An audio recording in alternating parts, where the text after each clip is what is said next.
Lijepi vam pozdravi, dragi moji, i dobro mi došli na moj kanal Emina Džihanović.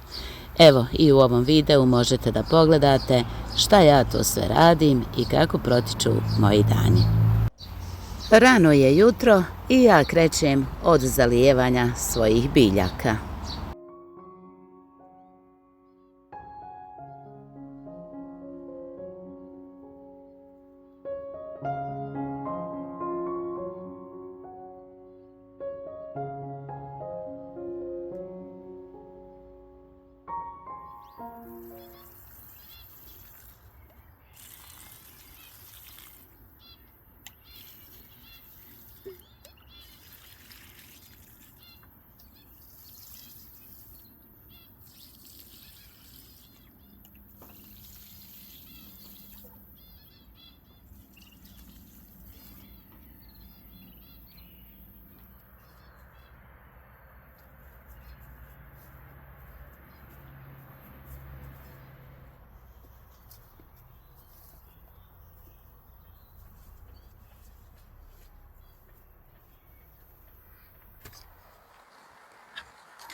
Drage moje žene, ono što je sada vrijeme da ja uradim, a to je da povadim ovaj svoj bijeli i crveni luk. Crveni luk sam povadila jedan dio jer sam posijala tu neke rasade, posijala sam i par krastavčića, a sad ću povaditi bijeli i crveni. I ova gredica će da ostane prazna, tako da bude slobodna da mogu saditi nešto dalje.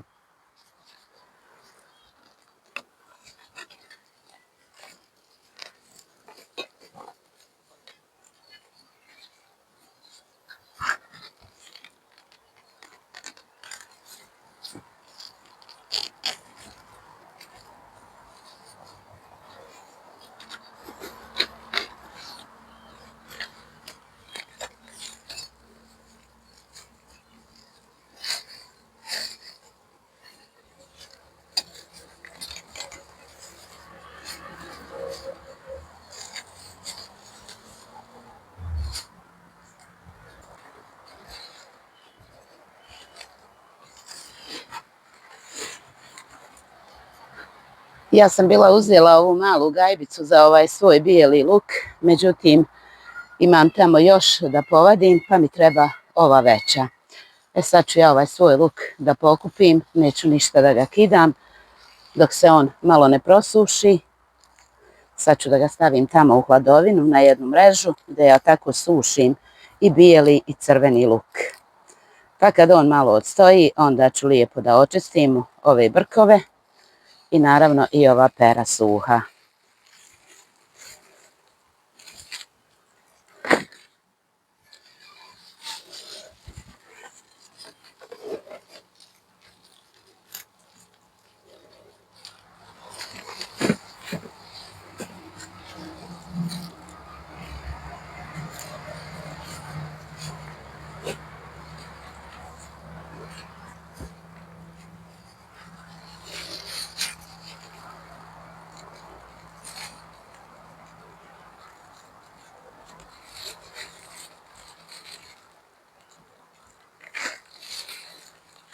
Evo sami možete da vidite kako je ovaj luk moj bijeli lijep. Ovdje stvarno nema nikakvih pesticida, ničega. Znači napravila sam ovu gredicu friško zemljanu, ali u buduće i ona će da bude omalčirana, ali većom količinom. Nekako je to sad sve brzo naraslo pa nisam stigla, ali eto, luk je bio malčiran, nisam ga okopavala i to je to. Luk, ja sam zadovoljna, evo kakav je.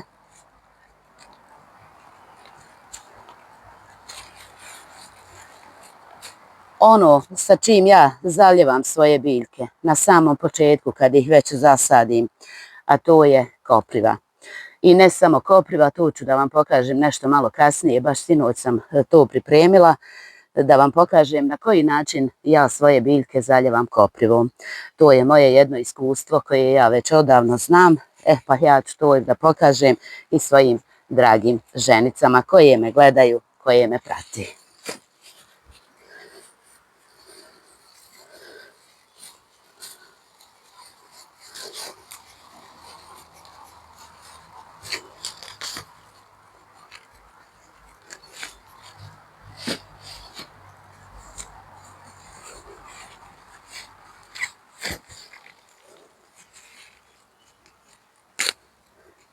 Kao što sam i rekla, sa jedne male površine zemljišta možete da imate svoju domaću hranu, bez ikakvih otrova, bez ikakvih pesticida, mada eto, svi kažu truju nas iz zraka, ali opet nekako je drugačije, evo ovo kad ja uberem iz svoje bašte i to je pravi miris, pravi okus.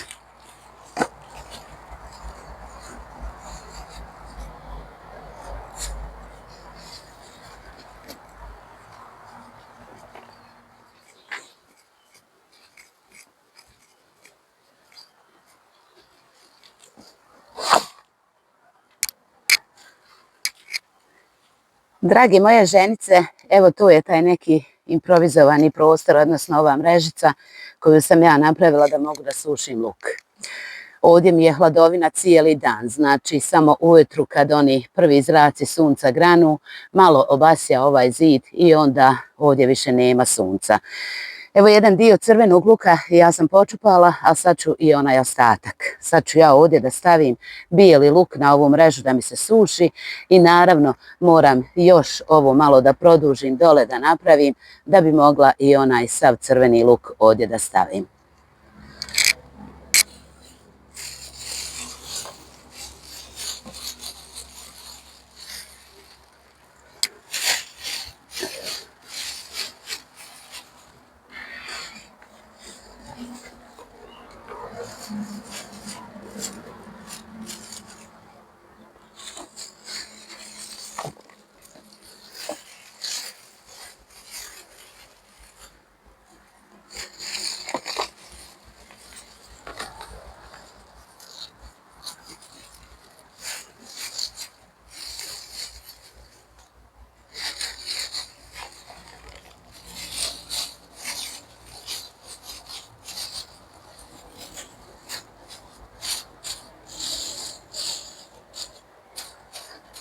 I ovaj moj luk ovdje će da se suši sve dok ova pera ne budu suha potpuno i onda ja ću to fino da očistim i da smjestim u gajbice, naravno u ostavu, do upotrebe. U svakom svom videu nekako zaboravim da vam pokažem još nešto, a to je ovaj mali sitni bijeli luk. Ovo sam ja posijala u proljeće, znači sjeme, to su one cimine luka bijelog ili crvenog. Ja sam ovoga puta posijala bijeli, evo imam ovdje i imam tamo na kraju gredice. Ovaj bijeli luk ja znači čupam i pred zimu, odnosno u jesen, ovaj luk ću ja da sadim ponovo i to će mi biti, ako Bog da, glavice bijelog luka. Evo vidite kako je to lijepo niklo, ovaj bijeli luk, vidite glavičicu. Ova pera će da se sasuše isto kao kod onoga luka crvenog ili bijelog. I onda ja ću, znači ovo sjeme, ove glavičice, ja ću to da sijem umjesto onoga luka svog kojeg ću da trošim. Eto, znači ja sam se obezbijedila za sjeme bijelog luka.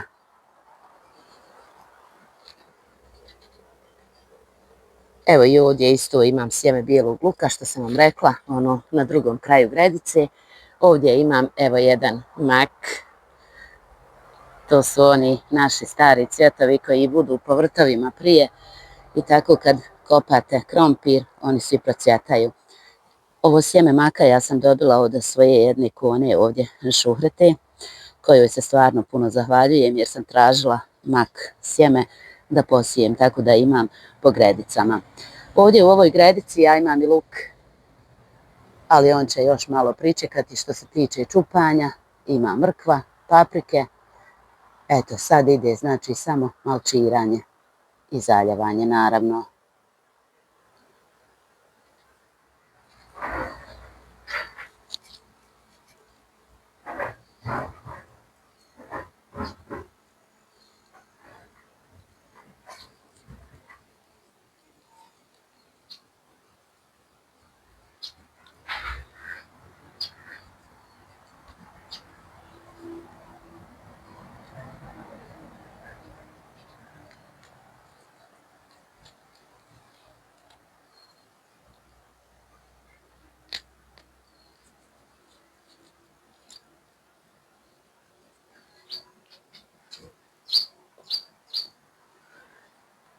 Evo i moje mrkvice u ovoj gredici i one nisu baš loše, eto, taman, ali one naravno još rastu, vidite kako su lijepe zelene.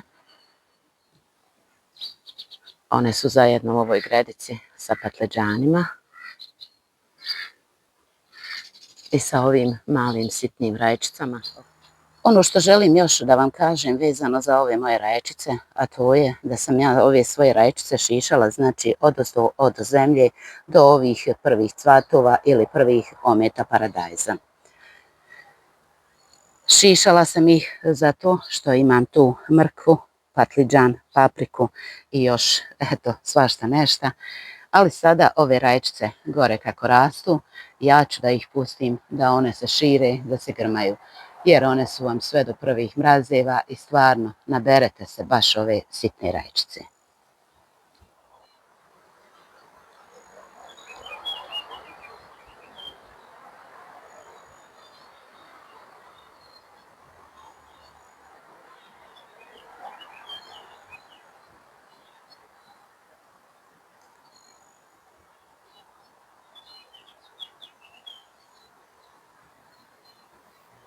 Ja ih vežem sad ovdje uz ovaj suncokret i evo tu sam stavila jednu malo veću motku tako da bi one mogle da se šire, ali gore pri vrhu, ne dole gdje mi smetaju ili ometaju rast patliđanima. Drage moje hanume, sad dok ja to nisam zaboravila, jer nekako sve vam zaboravim u svojim videima, da to napomenem, da kažem. Mnoge žene me pitaju sa čim ja zaljevam svoje biljke. Zaljevam, vjerujte mi, samo koprivom. Na početku sadnje. I evo sad, kad već ove glavice rastu, ove moje mohune evo počele su da cvjetaju i sad one trebaju da daju prve plodove. Naravno, njima treba prihrana. Evo to je ta moja prihrana koju ja pripremam sama sebi. Znači ne kupujem nikakvu prihranu, to je to. Vidite, zato su kod mene kante naredane svud. U ovoj kanti jednoj nalazi se kopriva, nalazi se listovi salate koja ostala eto u gredicama da bi mi sjeme pustila, da bi se osjemenila. I naravno što još ubacujem, a to su oni listovi zelenog paradajza, oni zaperci, listovi i tako sve to.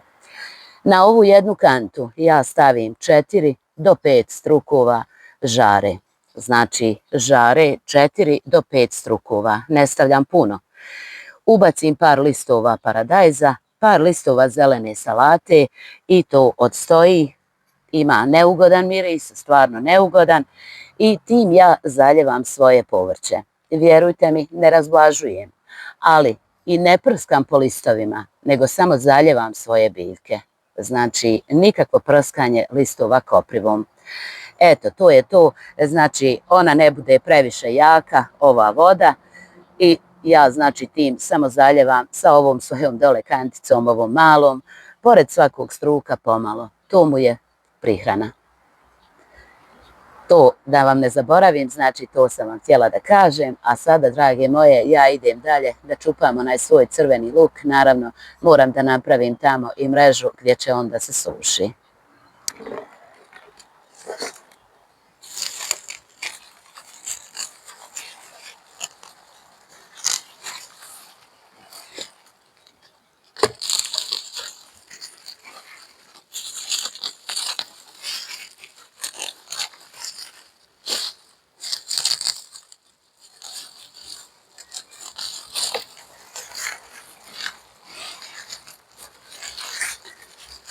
To je taj luk crveni koji je spreman da se čupa, da se bere. Vidite, on je lijepo stvorio sebi ovu crvenu koricu, suhu. Evo, nema ove velike brkove što bi rekli da je ponovo krenuo da raste u zemlju. Ovaj list od luka, odnosno cima, evo, i ona je baš počela da vehne i nju ćemo naravno da iskoristimo. To ja bacam po ovim svojim gredicama, služi kao malče.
Evo, drage moje, ja sam počupala bijeli i crveni luk.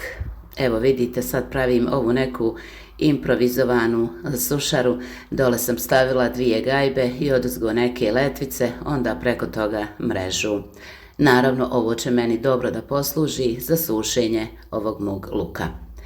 Dok se ovaj luk prosuši, u tome će biti vrijeme da čupam i onaj drugi iz još 2 gredice. Doduše, manja je količina nego ovdje.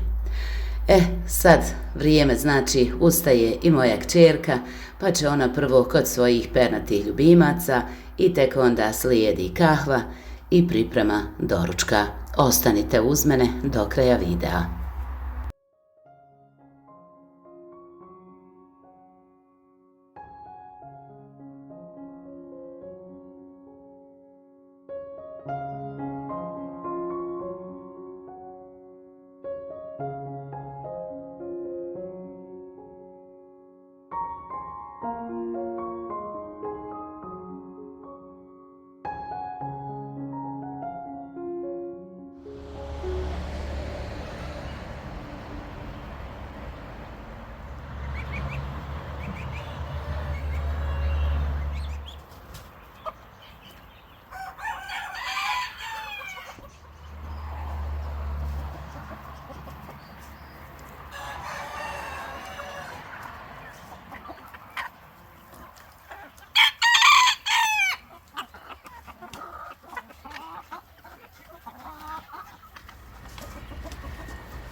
Evo i ovo sam željela da vam zabilježim kako počinje jedno obično jutro ili jedan obični dan od moje kćerke.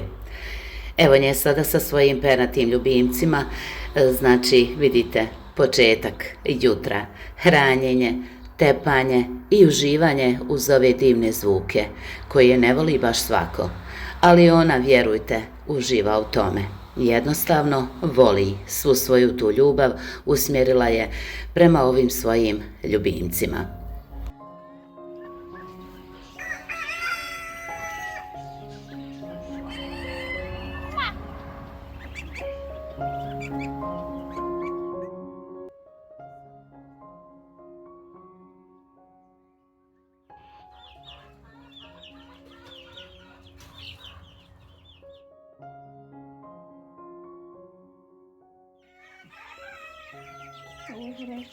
Špecala se uvijek.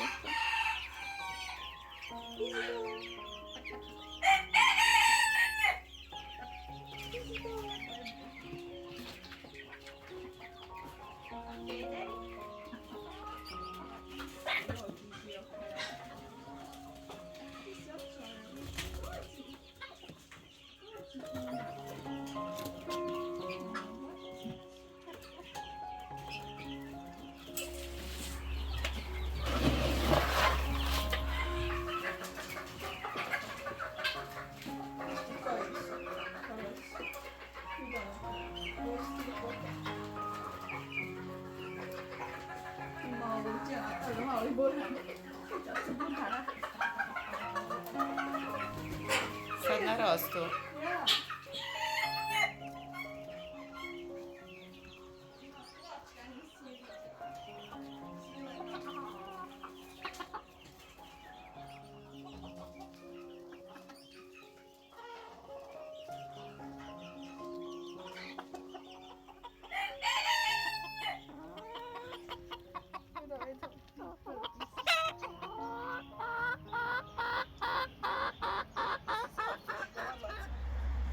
Dragi moji, da vidite samo, evo kako ovdje kod mene trava, znači sve je izgorelo. Ja sam vama rekla to u jednom videu, kad ugrije, zemlja gori.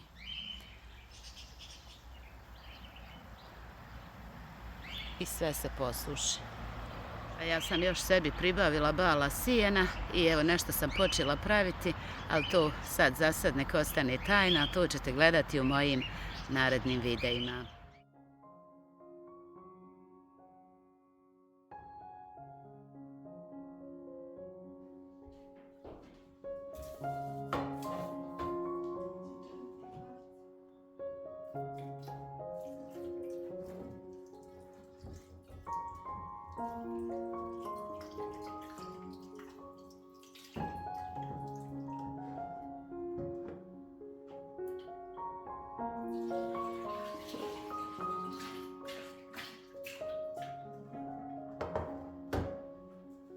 Drage moje žene, pošto sam ja jutros poranila malo bolje, uradila sam nešto svašta, evo ja ću nama sad jedan brzinski doručak napraviti, onaj naš pravi starinski.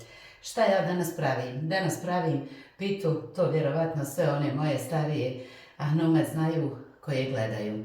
A to je ona naša stara pljeska, tako je zovu. Ta pita se pravi sa krompirom, brašnom, lukom i začinima. Ovog puta ja ću u ovu pitu dodati malo piletine, eto, čisto onako zbog svoje kćerke, ona to nekako voli, pravi je mesar. I znači to sve zamijesimo sa vodom. A ovu pitu kad sam ja recimo pravila, nekako moja djeca dok su bila manja, nazvali su je pita na boksove. Zaista jedna ukusna pita, fina. Ako neko voli suho meso, miris suhog mesa ili loja, onda može i to da ubaci, onda pita bude i još ljepša i još ukusnija. Evo ja ću sada prvo uguliti krompir, pa ću tek onda nasjeći i naravno nastavit ću dalje. Krompir sam narovila opet u svojoj bašti ili izvadila, eto da me možda neki ne isprave.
Evo sad ću ja ovaj svoj krompir da isiječem, ono kao kad hoćete pitu krompirušu da pravite.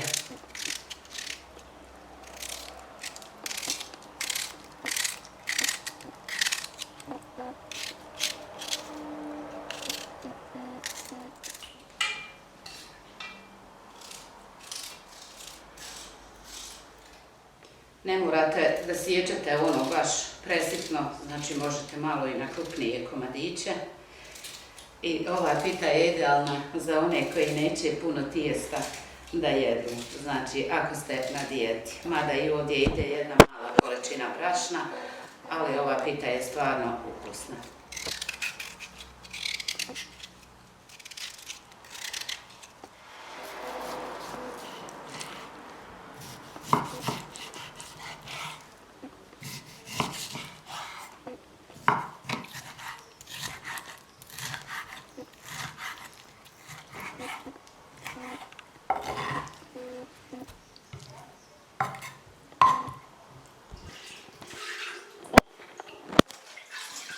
Evo, dragi moje hanume, ja sad prelazim na ono glavno.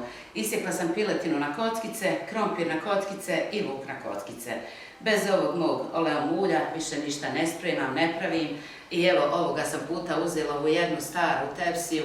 Nemamo mi tu šta, ono da glancamo, da peremo, da ribamo, jer iz ove tepsije je najbolja hrana. A pite i pogače, to da vam ne pričam. U ovo, znači sad, ja ubacujem prvu sol.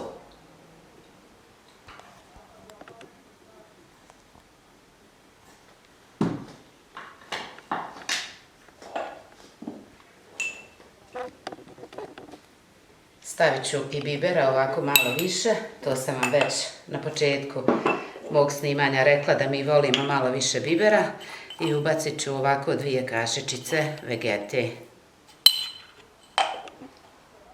I u ovo moramo da stavimo malo ulja i ovu tepsiju nju ću prvo da nauljim i da stavim u rernu malo da mi se zagrije.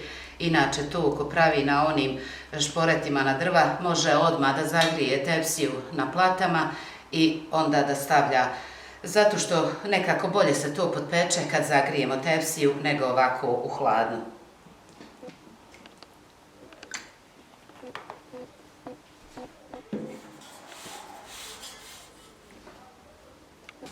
I ja ću sad ovdje dodati 4 kašike brašna, ako mi bude malo, ja ću dodati još.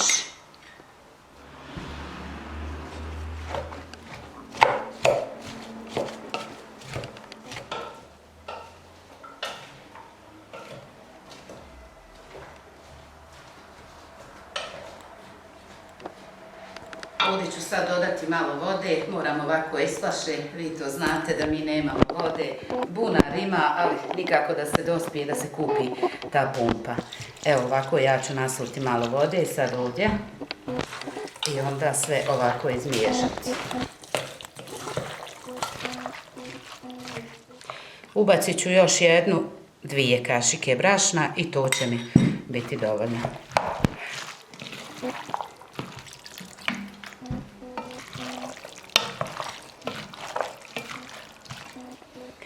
Evo, drage moje, to je dovoljno. Kao i svaka druga pita koju pravite, ovo je bolje da bude ovako malo rjeđe. A brašno stavljamo samo da nam poveže ovaj krompir. Ako stavite puno brašna, onda ne bude to. Pita nekako bude ono sklepana, zdepana, ne znam ni ja kako da vam kažem te naše izraze bosanske. Ali ovako malo, znači rjeđe to zamijesite i pita će da bude odlična. Ja mislim da se moja tepsija zagrijala, rernu sam uključila na najveću, na 250 stepeni, da bi se ispekla brzo.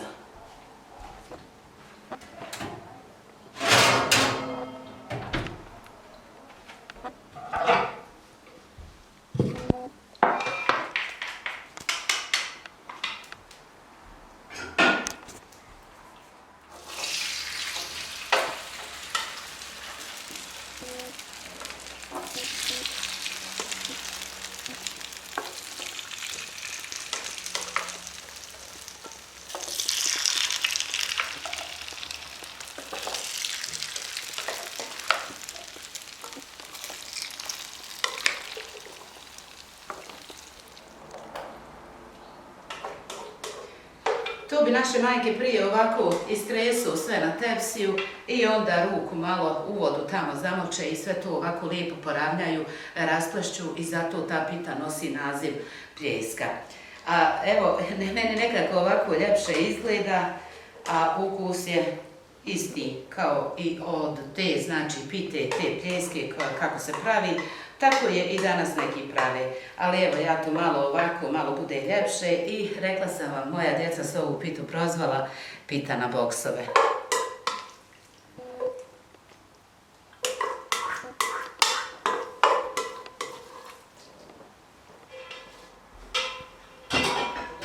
Pouljim oleom uljem, bez kojega ne mogu više da spremam, koje je toplo i vama preporučujem i ovo ide u rernu.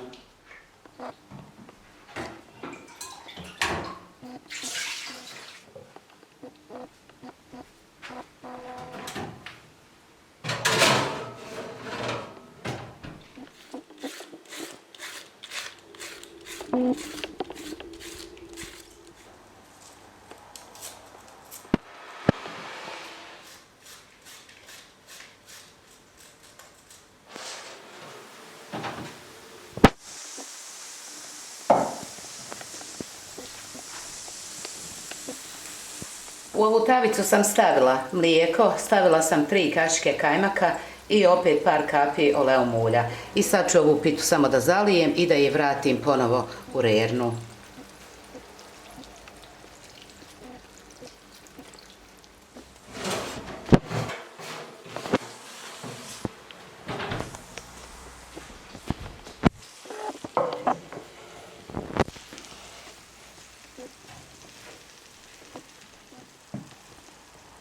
Evo, dragi moje hanume, moja pita je gotova. Jedna polovica je posuta kajmakovim mlijekom, a druga nije. Neki ne volimo, znači, te mliječne proizvode. Ja sam uz ovu pitu nasjekla i salatu, kupus i paradajz. I naravno, evo za sami kraj, da vam kažem. Ja se iskreno nadam da sam bar neke od vas podsjetila na vaše stare majke kad su pravile ovu pitu. Nekad se nije imalo toga svega u izobilju, eto pa je bio krompir, grah, mliječni proizvodi i jaja i brašno. To je ono što se imalo u kućama, pa tako žene su svašta nešto modale od krompira da se pravi po 5-6 vrsta jela. A ove moje mlade hanumice, nadam se da ste naučile praviti još jednu laganu, brzu pitu koju možete da napravite, a pogotovo ako ovako malo pazite na tijesto kao ja. Eto, drage moje, to bi bilo sve u ovom videu od mene, pa do nekog narednog. Voli vas vaša Emina.